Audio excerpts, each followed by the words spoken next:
নমস্কার। শ্রী শ্রী মায়ের কথা অনুষ্ঠানের পঞ্চদশ পর্বে আপনাদের স্বাগত। আপনারা এই অনুষ্ঠান দেখছেন কোষ্ঠী পাথর প্রাণারাম ইউটিউব চ্যানেলে, যেখানে সপ্তাহে 6 দিন, যেখানে প্রত্যেক সপ্তাহের রবিবার সম্প্রচারিত হয় এই শ্রী শ্রী মায়ের কথা। আর প্রাণারাম বাংলা ইউটিউব চ্যানেলে সপ্তাহে 6 দিন সোম থেকে শনিবার সম্প্রচারিত হয় কথায় কথায় কথামৃত। সবগুলি অনুষ্ঠানই শুরুর সময় রাত্রি 9টা।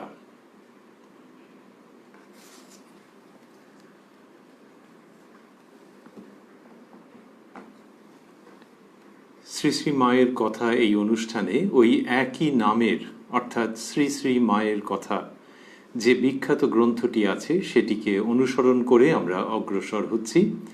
ওই গ্রন্থের প্রথম যে স্মৃতিকথা শ্রীমতী সরজুবালার লিখিত, তারই মধ্যে আমরা রয়েছি। মায়ের অসামান্য সমস্ত স্মৃতি মণিমুক্ত আমরা লাভ করছি বিভিন্ন সময়ে। আজকে আমরা প্রবেশ করব নতুন একটি দিনের বর্ণনায়, ঠাকুর ও মাকে যুগপৎ স্মরণ করে নিয়ে। ওং জননীং শারদাং দেবীং রামকৃষ্ণং জগদ্গুরুং পাদপদ্মে তয়ো শ্রিত্বা প্রণমামি মুহুর্মুহু।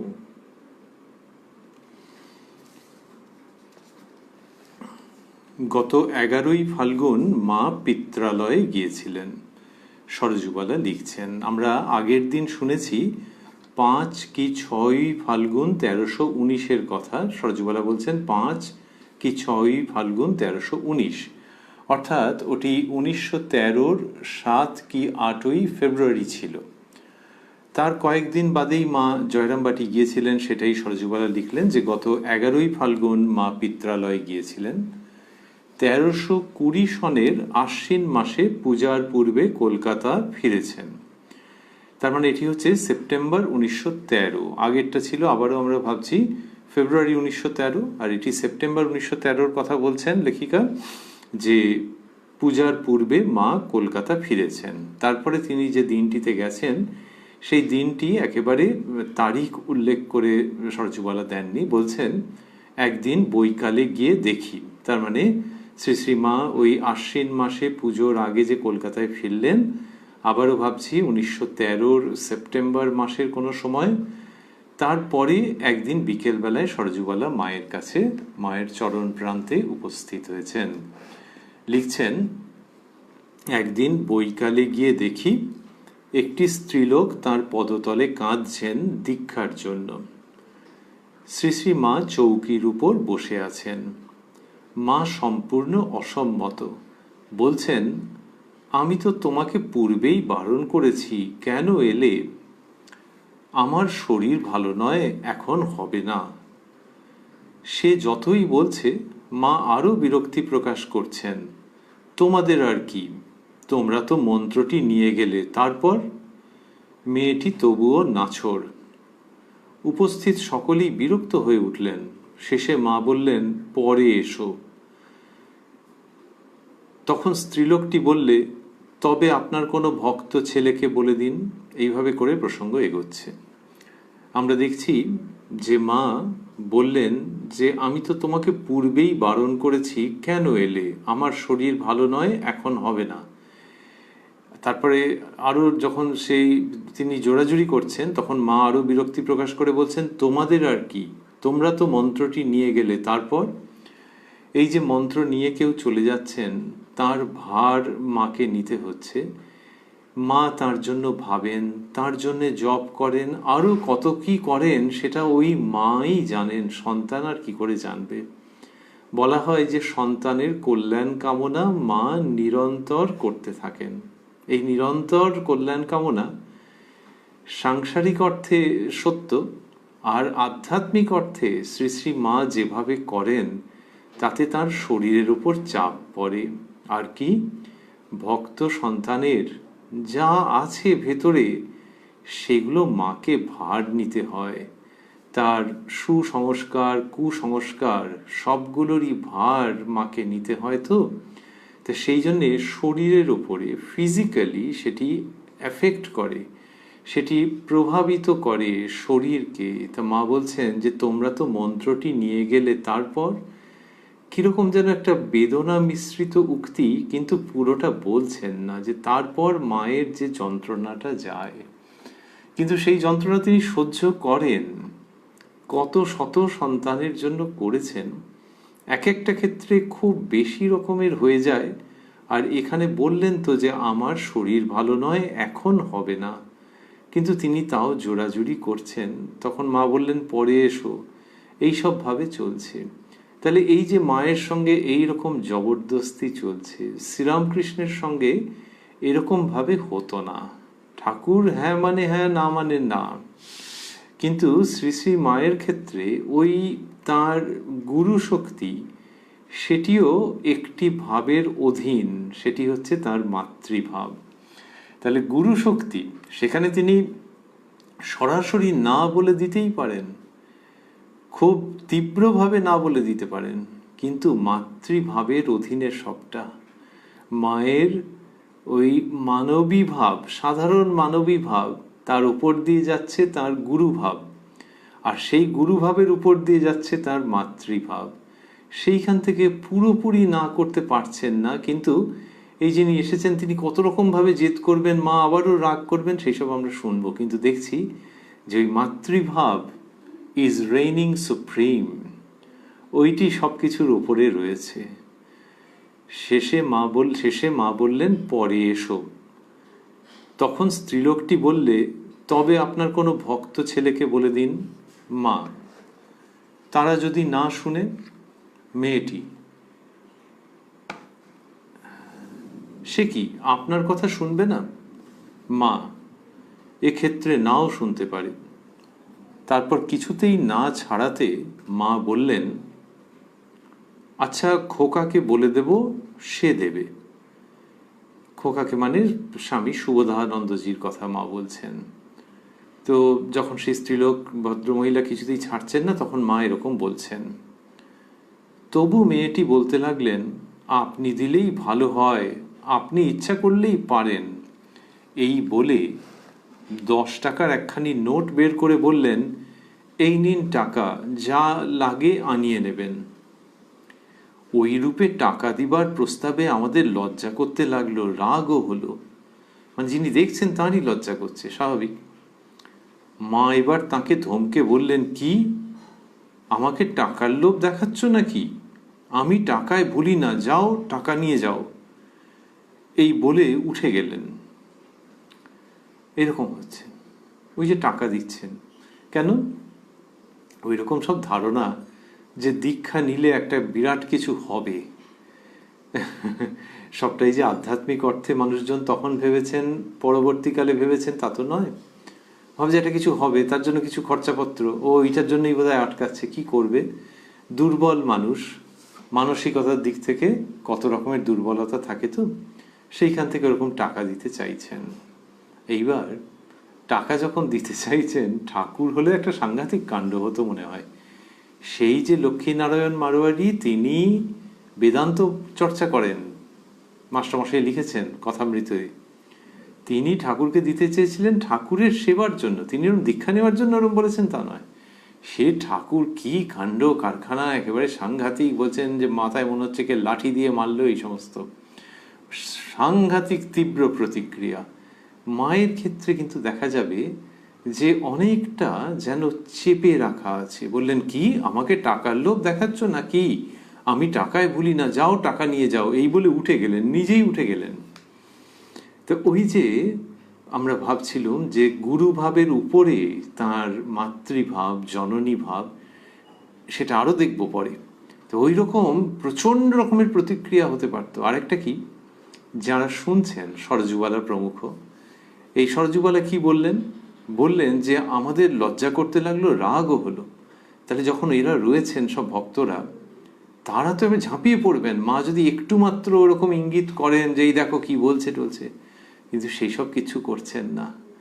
জননী সহ্য করে করে যাচ্ছেন, এবং গিয়ে নিজেই উঠে পড়লেন। তারপরে যেটা ঘটছে, সরজুবালা যেটা লিখছেন সেটা অভাবনীয়। লিখছেন, পরে স্ত্রীলোকটির অনেক অনুনয় বিনয়ে ঠিক হলো মহাষ্টমীর দিন দীক্ষা হবে। বোঝো কাণ্ড। রাজি হয়ে গেলেন। জগৎজননী, জগৎজননীও বটে, আপন জননীও বটে। আপন জননী যেন আরো বেশি করে মনে হচ্ছে। তাহলে ওই স্ত্রীলোক তার কি ইচ্ছে, কি অভিপ্রায় নিয়ে দীক্ষা নিতে চাইছে, কিন্তু মা রাজি হয়ে গেলেন শেষ পর্যন্ত। তারপরে স্ত্রীলোকটির অনেক অনুনয় বিনয়ে ঠিক হলো মহাষ্টমীর দিন দীক্ষা হবে। শ্রীরামকৃষ্ণ মায়ের মধ্যে দিয়ে লীলা করছেন। বলেছিলেন তিনি দেহ আবসানের অল্পকাল পূর্বে, এ আর এমন কি করেছে, তোমাকে ঢের বেশি করতে হবে। ওই ঢের বেশি করতে হবে মানে তার মধ্যে ঢের বেশি সহ্য করতে হবে, আর ঢের বেশি তাদের কাছে নিজেকে দিতে হবে। ওই দেওয়ার ইচ্ছেটা আমারই, কিন্তু করে উঠতে পারিনি। এই শরীর মনে যে শুদ্ধ সত্য ভাব, তাতে করে উঠতে পারিনি। তাহলে মা আরো শুদ্ধ সত্য, আবার তার আরো চাপার ক্ষমতা। আরো শুদ্ধ সত্য জানছি কি করে? অনুমান। যেখানে শ্রীরামকৃষ্ণ বলছেন ও কি যে সে, ও আমার শক্তি, তো সেই তিনি ওই রকম, আবার তার চেপে রাখার ক্ষমতা আরো বেশি। এই চেপে রাখার ক্ষমতা, এইটির দিয়ে বোঝা যাচ্ছে যে তার মধ্যে কি বিপুল বা বিপুলতর শক্তির প্রকাশ। তো সেই শ্রী শ্রী মা এরকম করলেন, শেষ পর্যন্ত জেদাজেদিতে রাজি হয়ে গেলেন। এই যে অনুনয় বিনয় করবার পর যে রাজি হচ্ছেন মা, এর মধ্যে ওই জননী ভাব রয়েছে, যেটির উদ্বোধন সম্প্রসারণ শ্রীরামকৃষ্ণ চেয়েছেন যখন বলেছেন এ আর এমন কি করেছে, তোমাকে ঢের বেশি করতে হবে। উপযুক্ত অধিকারী ছাড়া শ্রীরামকৃষ্ণ দীক্ষা প্রদান তো দূরস্থান, সঙ্গ সহ্য করতে পারতেন না। কিন্তু ওই বোঝা যায় যে ভেতরে একটা বিরাট ইচ্ছে যে সকলের জন্য করব, কিন্তু একটা যেন বাধা হয়ে দাঁড়াচ্ছে, সেই বাধাটাকে আর অতিক্রম করে উঠতে পারছেন না। বিপুল সাত্ত্বিকতার একটা বাধা, সেই বাধাকে অতিক্রম করবার শক্তি রয়েছে তার মধ্যে, যার সম্পর্কে ঠাকুর বলেছিলেন যে জয়রামবাটিতে কুটো বাঁধা হয়ে রাখা আছে। তো মা এই স্ত্রীলোকটির অনুনয় বিনয়, প্রচুর অনুনয় বিনয়ে রাজি হলেন।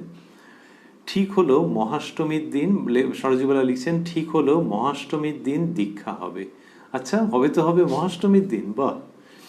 মেয়েটি তো বিদায় নিলেন। মা এবার পাশের ঘরে এসে বসে আমাকে ডাকলেন, এসো মা, এই ঘরে এসো। এতক্ষণ তোমাকে একটা কথাও জিজ্ঞেস করতে পারিনি, কেমন আছো? তা বললেন যে এসো মা, এই ঘরে এসো, এতক্ষণ তোমাকে একটা কথাও জিজ্ঞেস করতে পারিনি, কেমন আছো। এই যে সরজুবালাকে মা কত ভালোবাসেন এটি আমরা আগে দেখেছি। তো একেবারে নিজের মেয়ে, এবং এমন এমন সব করেছেন শ্রী শ্রী মা তার জন্যে। কিছুই নয় যে বিশাল একটা অনেক টাকা খরচা করে খাইয়েছেন, ওইসব কিছু নয়, টাকা কোথায়। কিন্তু ওই মেয়ের কষ্ট হবে, এই গরমের মধ্যে ঘেমে নিয়ে এসছে, এইখানটাতে বসো, আমার কাছটাতে বসো, একটু পাখা করছেন, শোবার সময় বলছেন এই বালিশটা মাথায় দাও। সেই সরজুবালা অবাক যে মা আমার জন্য এইরকম করছেন। তো এই ভক্ত স্ত্রীলোকটি ছিলেন, এতক্ষণ ধরে এইসব কাণ্ড হয়েছে। মা কি হলো যে তারপর পাশের ঘরে এসে বসে আমাকে ডাকলেন, এসো মা, এই ঘরে এসো, এতক্ষণ তোমাকে একটা কথাও জিজ্ঞেস করতে পারিনি, কেমন আছো। এই মা বলছেন যে এসো মা, এই ঘরে এসো। ওই মা যে ঘরটাতে বসে আছেন, সম্প্রসারিত অর্থে যে মায়ের ঘরে, মায়ের কাছে। তোমার নিজের ঘর একটা আছে, বাড়ি আছে, সংসার, পরিবার, স্বজন সব আছে, আর এই ঘরে এসো, এটা মায়ের একটা কি কোমল প্রেমপূর্ণ জননী সুধা মিশ্রিত উচ্চারণ, যে এই ঘরে এলে ওই ঘরগুলো ভেসে যাবে না, উপেক্ষিত হবে না, তাদের প্রতি দায়িত্ব কর্তব্য কিছু কম হবে না, বরং আরো বেশিই হয়তো হবে, আরো সুচারুভাবে নিষ্পন্ন করতে পারবে। কিন্তু তার জন্য আগে এই ঘরে এসো, এই ঘর নিজের ঘর, সেইখানে গেলে তবে ঠিকঠাক। শ্রীরামকৃষ্ণ বলছেন যে এক সাধু, সে কাশিতে গেছেন, তিনি গিয়ে কোথায় থাকবেন টাকবেন সব ঠিক করে নিয়েছেন, নিয়ে তারপরে সে বেরিয়ে পড়েছেন। কাশিতেই হোক, যে কোনো শহরেই হোক এই প্রসঙ্গ, যে তারপরে ঘর সব বাইরে কত সব রং চং নানান রকম সব বৈচিত্র্য সেসব দেখছেন। তো বলা হচ্ছে যে বাসা পাকার লিয়া, আগে থাকবার জায়গাটা ঠিকঠাক হয়ে গেছে, এবার সব শহর দেখতে বেরিয়েছেন। তার মানে ঈশ্বরের পাদপদ্মে নিজের স্থানটিকে আগে ঠিক ঠিক অধিকার করে নিয়েছেন। তারপরে এই জীব জগৎ চতুর্বিংশতি তত্ত্ব বৈচিত্র্য সেগুলোকে উপভোগ করছেন। শ্রী শ্রী মা যখন বলছেন এসো মা এই ঘরে এসো, তখন ওই মায়ের ঘরে যাওয়া তার মানে বাসা পাকড়ে নেওয়া। স্ত্রীলোক হন পুরুষ হন, যিনি শুনছেন, যিনি ভাবছেন, যিনি আলোচনা করছেন, সকলের জন্য যারা এই ভাবনার মধ্যে রয়েছেন যে এসো মা এই ঘরে এসো, শ্রী শ্রী মা যখন বলছেন, তখন বাসা পাকড়লিয়া তার একটা বিরাট সস্নেহ আহ্বান আছে যে এই ঘরে এসো, তারপর জগৎ সংসার সব হবে খন, যেমন যার যা সংস্কারে আছে সেরকম ভাব হবে খন, আগে এই ঘরে এসো। সরজুবালা বলছেন যে বেলা শেষ হয়ে এসেছে, পূজার সময় বলে অনেক স্ত্রীলোক কাপড়, মিষ্টি ইত্যাদি নিয়ে এসেছেন। মা হাসি মুখে তাদের কথার উত্তর দিচ্ছেন। খুব গরম, আমি মাকে হাওয়া করতে লাগলুম। একটি মহিলা এসে সাগ্রহে আমার হাত থেকে পাখাখানা চেয়ে নিয়ে মাকে হাওয়া করতে লাগলেন। তো বললেন যে বেলা শেষ হয়ে এসছে, এবারে সব অনেকে এসছেন, অনেক স্ত্রীলোক কাপড়, মিষ্টি ইত্যাদি নিয়ে এসেছেন। এটি কোন সময় আমরা আবার স্মরণ করে নিচ্ছি যে আশ্বিন মাসে পূজার আগে মা কলকাতায় ফিরেছেন, এই সময় একদিন বিকেলে গেছেন। তো তার ফলে হচ্ছে কি, সেখানে গিয়ে দেখছেন যে অনেক স্ত্রীলোক তারা কাপড়, মিষ্টি ইত্যাদি সব নিয়ে এসেছেন, মা হাসি মুখে তাদের কথার উত্তর দিচ্ছেন। এবার খুব গরম সেই সময়তে, আমরা দেখলাম সেপ্টেম্বর মাস, তো খুব গরম, তা তিনি কি করেছেন, মাকে হাওয়া করতে লেগেছেন। এইবার একজন মহিলা এসে সাগ্রহে আমার হাত থেকে পাখাখানা চেয়ে নিয়ে মাকে হাওয়া করতে লাগলেন। এটাতে ভালো লাগবে না খারাপ লাগবে যে আমি করছিলাম ও মা এসে আবার পাখাটা নিয়ে মাকে হাওয়া করতে লাগলো। কিন্তু মায়ের কন্যা তো, মায়ের ভাবে আশ্রিতা, তো যে যাকে ভালোবাসে ঠাকুর বলছেন যে সে তার সত্তা পায়, তার মানে কিছু না কিছু পায়। এই যে একজন নিয়ে এসে পাখা করছেন, সরজুবালার কি অপূর্ব অভিব্যক্তি এবং তারপরে কি অসাধারণ মন্তব্য লিখছেন। মায়ের একটি মহিলা এসে সাগ্রহে আমার হাত থেকে পাখাখানা চেয়ে নিয়ে মাকে হাওয়া করতে লাগলেন। মায়ের একটু সামান্য সেবার কাজ করতে পেলেও সকলের কি আনন্দ। কারণ সেই মহিলাকে নিজের বোনের মতো কি দিদির মতো করে দেখছেন। বলছেন মায়ের একটু সামান্য সেবার কাজ করতে পেলেও সকলের কি আনন্দ। তাহলে নিজেকে বঞ্চিত বলে মনে করছেন না, ভাবছেন না যে মার সেবার অধিকার নিয়ে নিল। এইটা হচ্ছে ঈশ্বরীয় প্রেমের লক্ষণ, যে মানবীয় প্রেমের মতো দেখায় কিন্তু কোনো প্রতিযোগিতা নেই।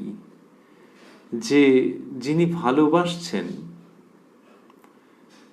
তার ইষ্টকে, দেবতা বা দেবীকে, তিনি ভাবছেন দুটো জিনিস। এক হচ্ছে অন্য কেউ ভালোবাসলে আমার কোনো অসুবিধে নেই, আরেক হচ্ছে যে যাকে ভালোবাসছি তিনি আমাকেই সবচেয়ে বেশি ভালোবাসেন।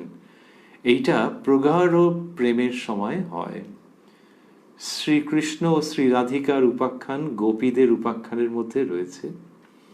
গোপীরা ভাবছেন যে আমি সবচেয়ে বেশি তার প্রেমের পাত্রী, এটি ভাবছেন প্রত্যেকেই, কিন্তু পরস্পরের মধ্যে কোনো প্রতিযোগিতা নেই। ঈশ্বরীয় প্রেমের বোধ হয় সর্বোচ্চ পরাকাষ্ঠা রূপে ওই কাহিনী বিবৃত হয়েছে ওয়ান্স ফর অল। তারই বিচিত্র প্রকাশ সব দেখতে পাওয়া যায়। শ্রী শ্রী মা যাকে বলা হয়েছে, তিনি সীতা রূপিণী, তিনি রাধা রূপিণী। শ্রী শ্রী মায়ের বাড়ির ঘটনা ঘটছে 1913 সালের সেপ্টেম্বর মাসে। আমরা রয়েছি পুজোর আগে আগে, এবং দেখছি যে সামান্য ব্যাপার, কিন্তু এমনিতে লোকে ঠিক অত সহজে নেয় না যে হাত থেকে পাখা নিয়ে দেখো মাকে হাওয়া করতে লাগলো। আমি একটু সুযোগ পেয়েছিলাম, কিন্তু এখানে তা নয়। মায়ের একটু সামান্য সেবার কাজ করতে পেলেও সকলের কি আনন্দ। তারপরে বলছেন মন্তব্য, আহা কি অপূর্ব স্নেহ করুণাতেই শ্রী শ্রী মা আমাদিগকে চিরাবদ্ধ করে গেছেন। আর তাঁর অবস্থানে বাগবাজারের মাতৃমন্দির সংসার তাপদগ্ধ মানুষের কি মধুর শান্তি নিলয়ই হয়েছিল তা বলা বা বুঝানো অসম্ভব। সরজুবালার দেবীর কাছে আমরা কৃতজ্ঞ, তাকে আমাদের প্রণাম, যে মায়ের বাড়ির এইরকম একটি অপূর্ব চিত্র এত অল্প কথায় তিনি ব্যক্ত করে গেলেন চিরকালের জন্য। বলছেন, আহা কি অপূর্ব স্নেহ করুণাতেই শ্রী শ্রী মা আমাদিগকে চিরাবদ্ধ করে গেছেন, চিরকালের জন্য আবদ্ধ করে গেছেন। কি অপূর্ব স্নেহ করুণাতেই, ওই স্নেহ করুণার যে বন্ধন, সেটা বন্ধন মানে ওই রকম আর কি, এ লৌকিক বন্ধন নয়, বেঁধে রেখেছেন। স্নেহেন বদনাসি মনো অস্মদীয়ম, স্বামী অভেদানন্দজি লিখেছেন মায়ের স্তোত্রে। তুমি আমাদেরকে ওই স্নেহের বন্ধনে বেঁধে রেখেছো, আমাদেরকে তোমার সঙ্গেও যুক্ত হয়ে আছি, আর নিজেদের মধ্যেও আমরা যুক্ত হয়ে আছি। স্নেহেন বদনাসি মনো অস্মদীয়ম, আমাদের সকলের মনগুলিকে তুমি বেঁধে রেখেছো তোমার সঙ্গে স্নেহের দ্বারা। তো সেইটা বলছেন যে চিরাবদ্ধ করে গেছেন। আহা কি অপূর্ব স্নেহ করুণাতেই শ্রী শ্রী মা আমাদিগকে চিরাবদ্ধ করে গেছেন, আর তাঁর অবস্থানে বাগবাজারের মাতৃমন্দির সংসার তাপদগ্ধ মানুষের কি মধুর শান্তি নিলয়ই হয়েছিল, তা বলা বা বুঝানো অসম্ভব। শান্তি নিলয়, শান্তির বাড়ি, মায়ের বাড়ি সমান সমান শান্তির বাড়ি, শান্তি নিলয়। তা এরকম হয়েছিল, বলছেন তা বলা বা বুঝানো অসম্ভব, এটা বলছেন।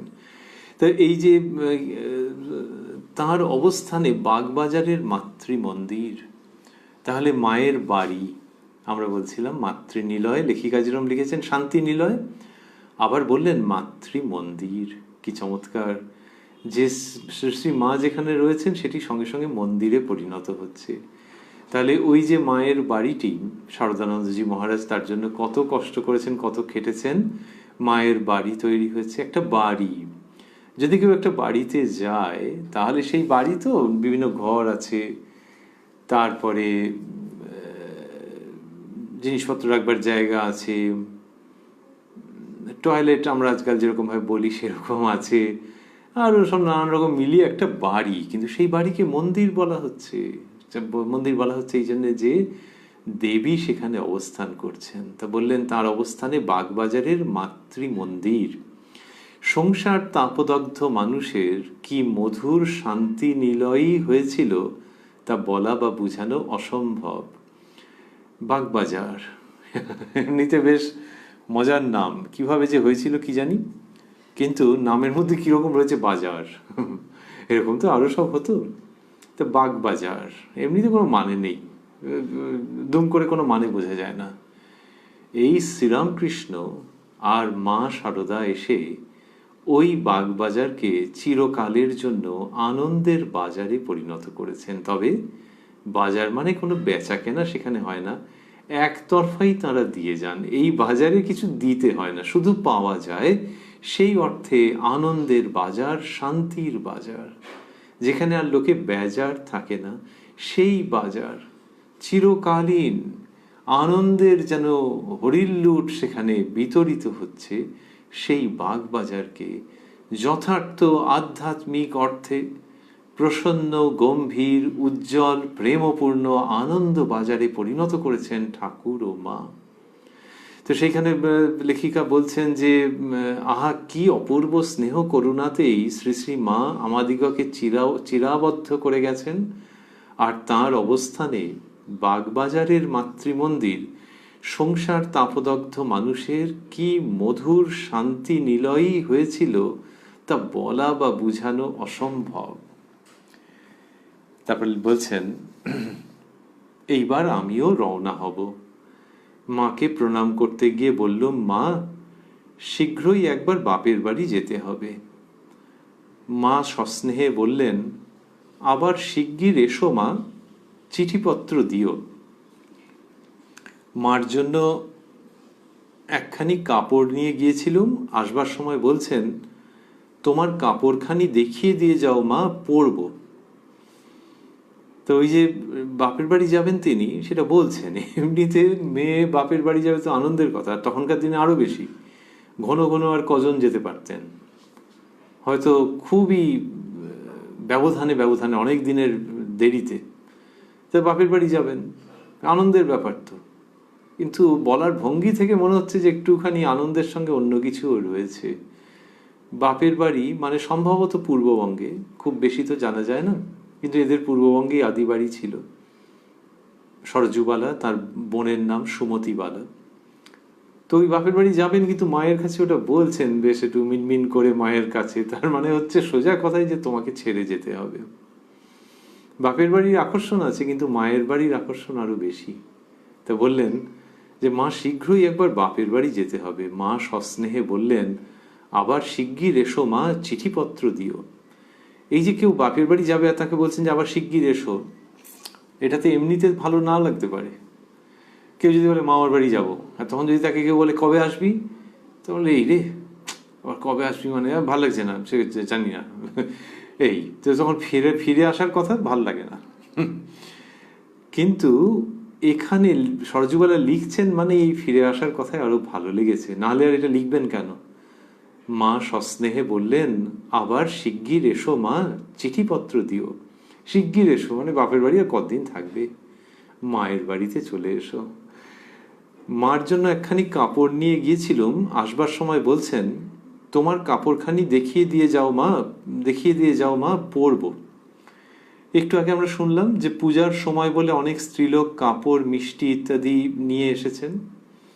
তো ওই কে কোনটা দিল ওটা তো আর খেয়াল থাকবে না, আলাদা করে লেখাজোখা নেই। তো একে বলছেন তোমার কাপড়খানি দেখিয়ে দিয়ে যাও মা, পরবো। তো শ্রী শ্রী মা সকল সন্তানকেই ভালোবাসেন, কিন্তু কেউ কেউ সেটা উপলব্ধি করেছেন হয়তো আর অনেক বেশি, সকলে পেরে ওঠেননি, এ তো হবেই। তা এই সরজুবালা ভেসে যাচ্ছেন সেই মাতৃস্নেহ ছায়ায়, মাতৃস্নেহের স্পর্শে, মাতৃস্নেহের প্লাবনে। স্বামী অরূপানন্দজি এই গ্রন্থটি সংকলন করেছেন, সম্পাদনা করেছেন এই গ্রন্থটির শ্রী শ্রী মায়ের কথা।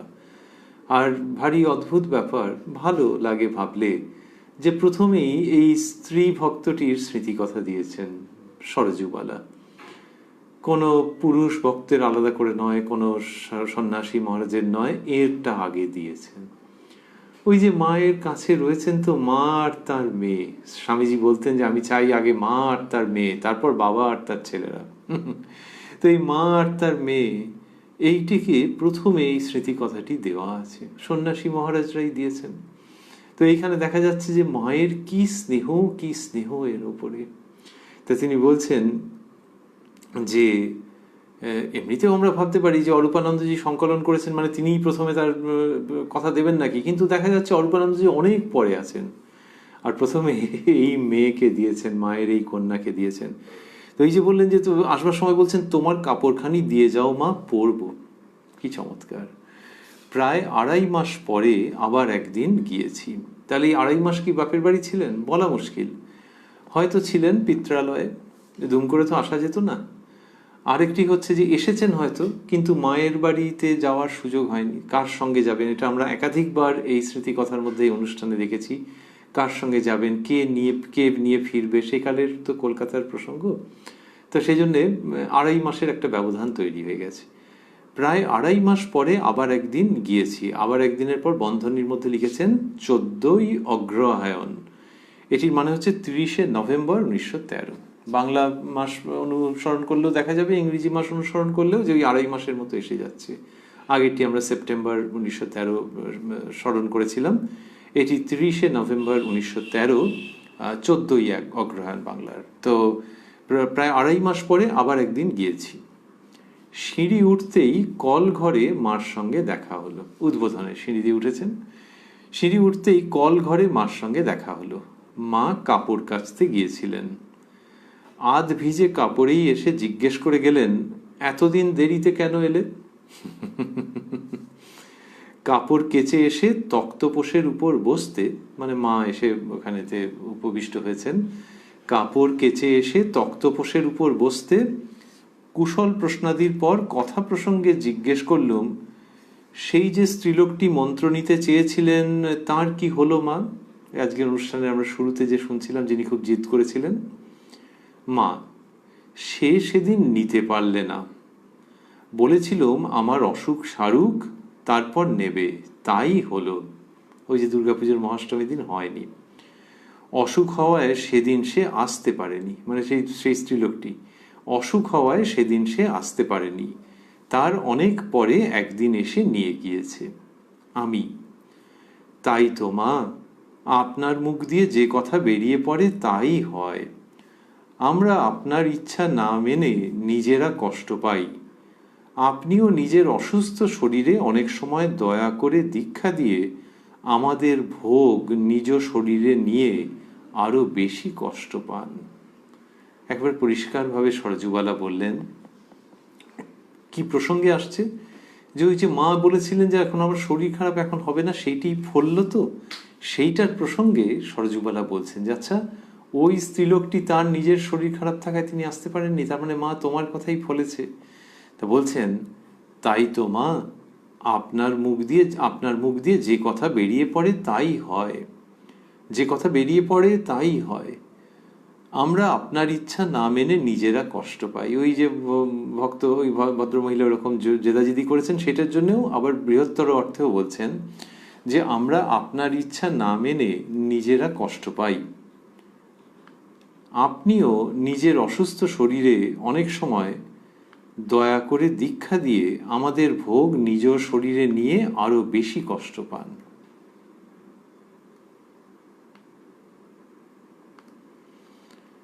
তো এইটা সরজুবালা তার অভিজ্ঞতা থেকে বলছেন যে আমরা আপনার ইচ্ছা না মেনে নিজেরা কষ্ট পাই, তার মানে আরো ঘটেছে। তিনি তার অভিজ্ঞতার নিরিখে এটি বলছেন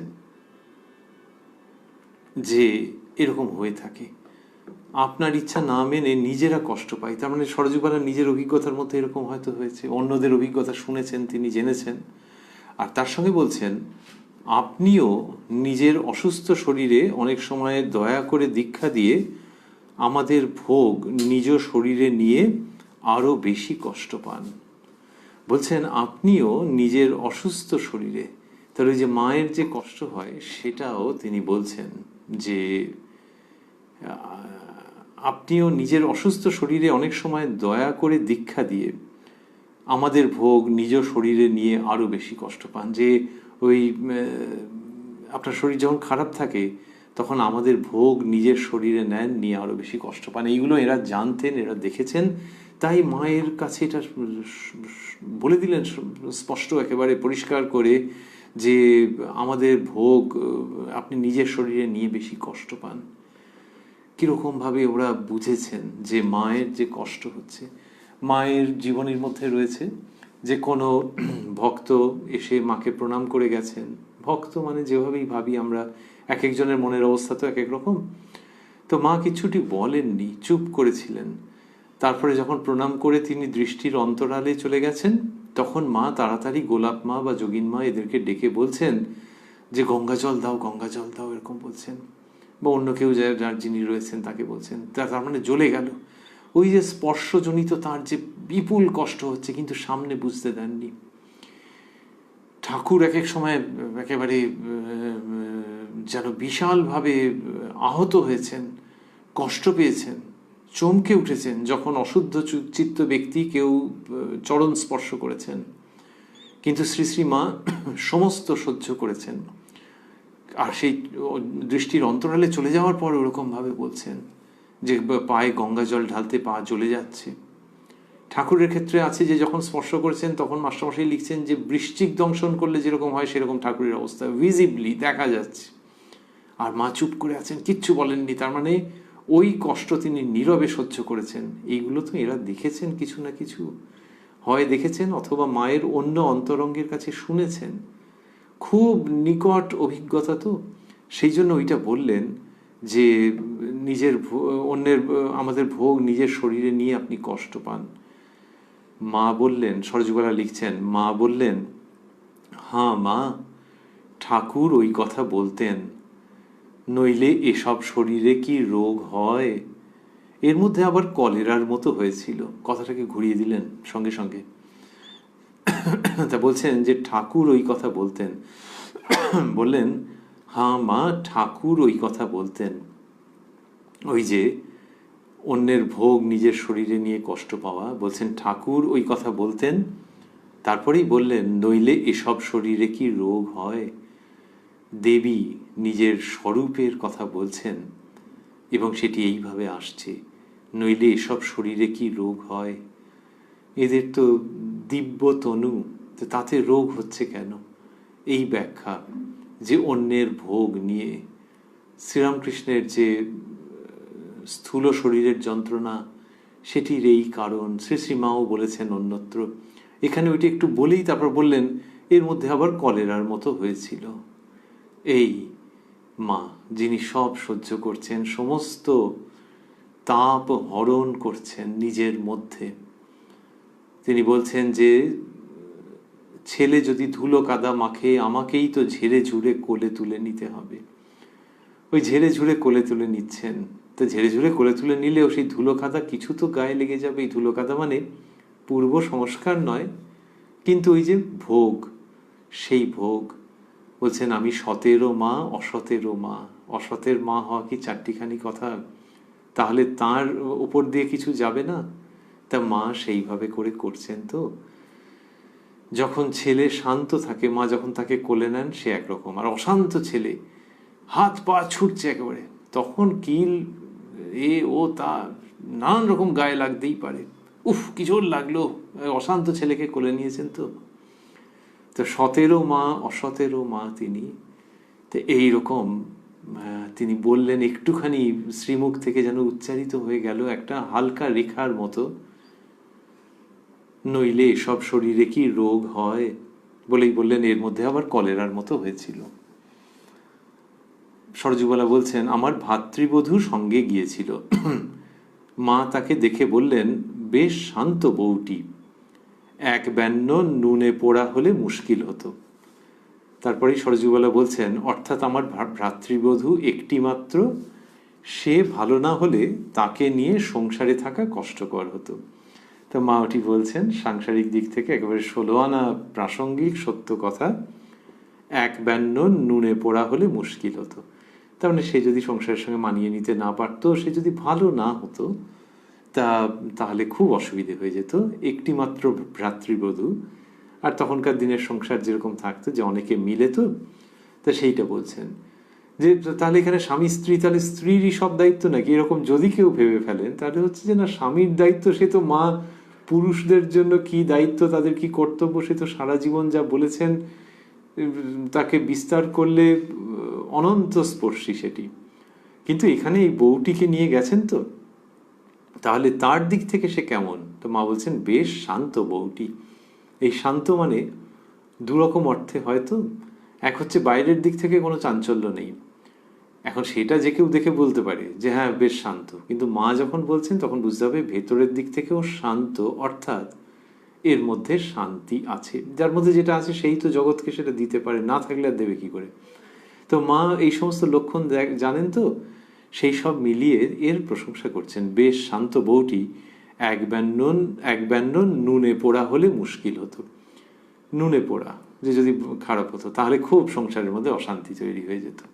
তো সেটা ওই মেয়েটির, ওই নতুন বউটি বা ভ্রাতৃবধূ, নতুন হোক বা ইয়ে হোক, যেভাবেই হোক, তার বয়স যাই হয়ে থাকুক না কেন, তার সম্পর্কে বলছেন যে এক ব্যন্ন নুনে পোড়া হলে মুশকিল হতো, অর্থাৎ আমার ভ্রাতৃবধূ একটি মাত্র, সে ভালো না হলে তাকে নিয়ে সংসারে থাকা কষ্টকর হতো। এই কথা সরজুবালা বলছেন। এই শুনতে শুনতেই আজকের অনুষ্ঠান আমরা শুভ সমাপন করব।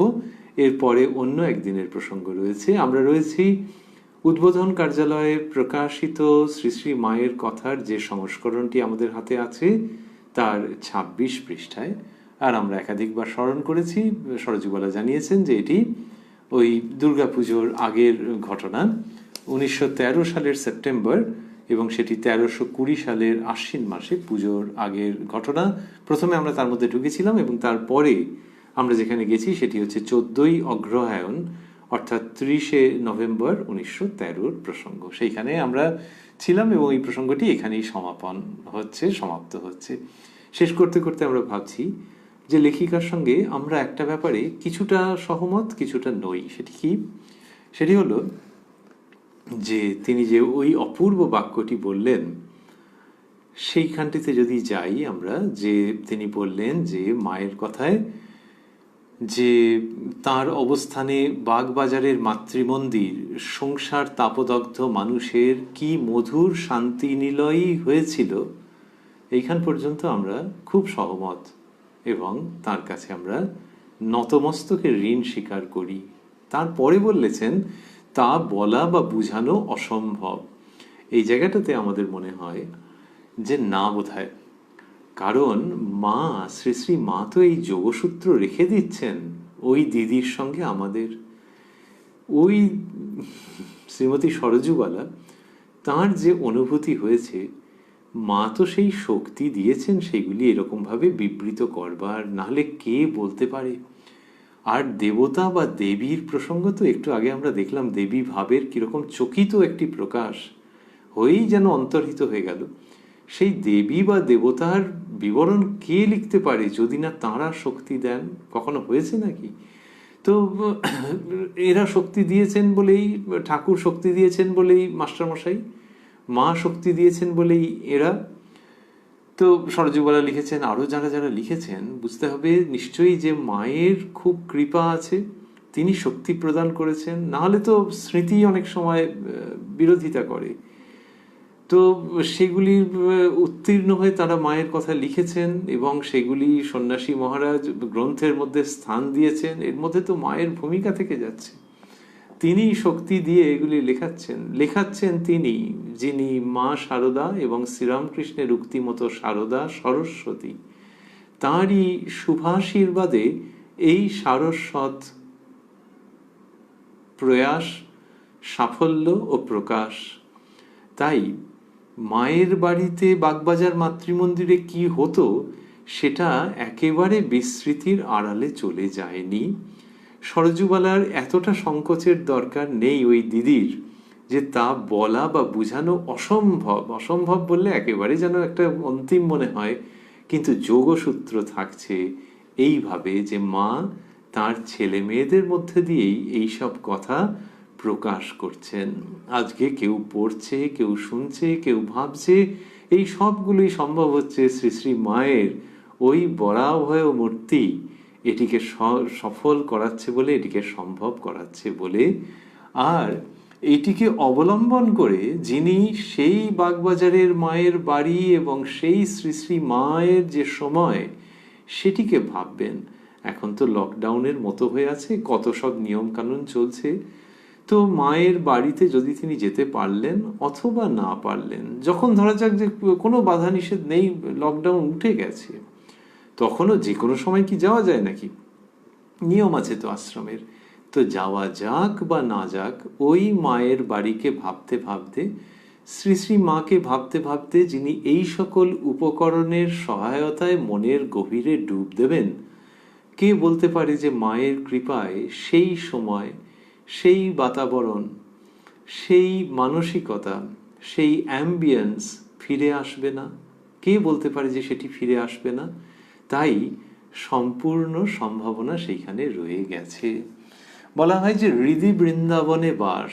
তো বৃন্দাবন তো হৃদয়ের মধ্যে। হৃদি বৃন্দাবনে বাস যদি করো কমলাপতি।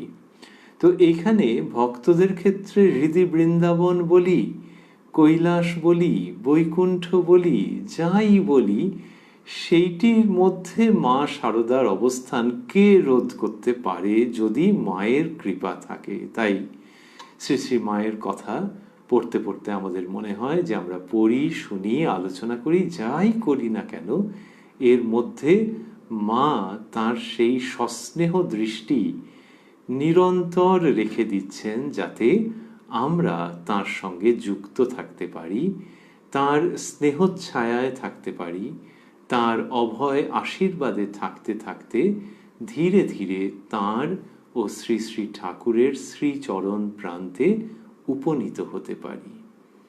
ওং জননীং শারদাং দেবীং রামকৃষ্ণং জগদ্গুরুং পাদপদ্মে তয়োশ্রিত্বা প্রণমামি মুহুর্মুহুঃ।